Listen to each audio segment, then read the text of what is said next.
जी बिस्मिल्लाहिर्रहमानिर्रहीम। सबसे पहले तो मैं स्टेटस बताऊंगा कि पंजाब के अंदर हमारे कितने पेशेंट्स हैं कोरोना के।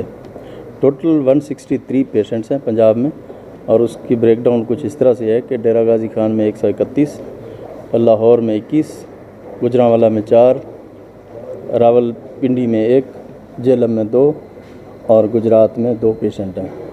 और ये तमाम पेशेंट हॉस्पिटल के अंदर एडमिटेड हैं और उनका ख्याल किया जा रहा है। इसके अलावा आज हमने डिसीजन किया है कि सेक्शन 245 के तहत हम पाक फ़ौज की मदद तलब कर रहे हैं। 2 सेक्शन 45 के तहत इसमें जो पाक फ़ौज होगी वो सिविल एडमिनिस्ट्रेशन की हेल्प के लिए अवेलेबल होगी, और ये कोरोना वायरस के लिए खुसूसी तौर पर हमने पाक फ़ौज की मदद तलब की, और पाक फ़ौज ने भी हमेशा सिविल एडमिनिस्ट्रेशन की जहाँ भी ज़रूरत पड़ी है उन्होंने हमारी मदद की है। और इस सिलसिले में मेरी आवाम से अपील होगी कि वह जो हुकूमती इक़दामात होंगे उनकी भरपूर तौर पर हमारे साथ ताउन करें और सोशल डिस्टेंसिंग रखें।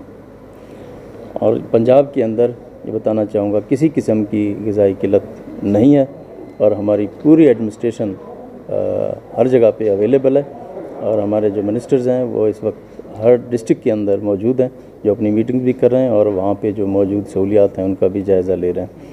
तो मैं ख़ुद और मेरी पूरी एडमिनिस्ट्रेशन और पूरी टीम यहाँ भी अवेलेबल है। अभी आप देख रहे हैं ये एक्सपो सेंटर के अंदर 1000 बेड का जो फील्ड हॉस्पिटल है ये भी हम बनाने जा रहे हैं, जो हम अभी यहाँ पहुँचे हैं। तो इंशाल्लाह मुझे उम्मीद है हम अपनी भरपूर कोशिश के साथ इस कोरोना वायरस का जो इशू है इसको हम इंशाल्लाह बेहतर तरीके से इससे निपटेंगे। Thank you very much.